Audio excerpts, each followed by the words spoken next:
রাসূল সাল্লাল্লাহু আলাইহি ওয়াসাল্লামের খাদেম আনাস মালিক রাদিয়াল্লাহু আনহু চাচা ছিলেন আনাস বিন নাজর রাদিয়াল্লাহু আনহু। তিনি সাদ বিন মুআজ রাদিয়াল্লাহু আনহু তাকে জিজ্ঞেস করছিলেন যে আবু ওমর কোথায় যাচ্ছ? আনাস রাদিয়াল্লাহু আনহু বললেন যে সাদ, উহুদ পর্বতের পেছন থেকে আমি জান্নাতের সুঘ্রাণ পাচ্ছি, তাই সেদিকে ছুটছি। তো উনি সামনে অগ্রসর হন। তো সামনে অগ্রসর উনি আনসার এবং মুহাজিরদের একটা দলকে দেখেন যারা হাতিয়ার ফেলে এমনি বসেছিল। তো রাসূলুল্লাহ সাল্লাল্লাহু আলাইহি ওয়াসাল্লাম ওই সময় তো উঁচু জায়গায় ছিলেন, যেটা বলেছি। তো উনি এই আনসার এবং মুহাজিরদেরকে দেখে জিজ্ঞেস করলেন যে তোমরা এখানে বসে আছো কেন, তোমরা জিহাদ করছো না কেন?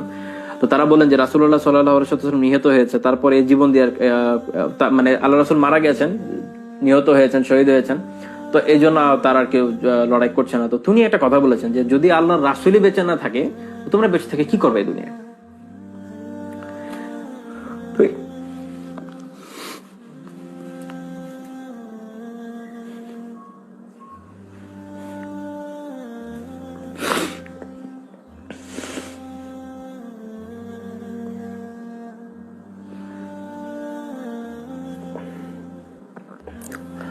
তো আমাদের এক ভাই এই কথা একটা চমৎকার কথা বলতেন যে এই দুনিয়া থেকে আপনি কি করবেন, যে দুনিয়ার আল্লাহ রাসূল নেই,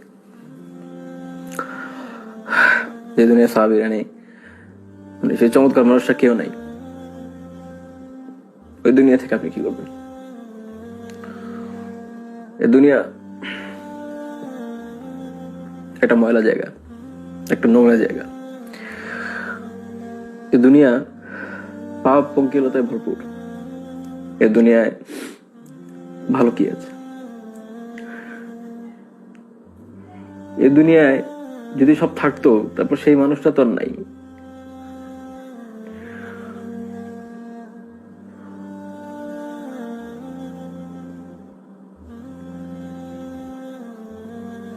যে মানুষটা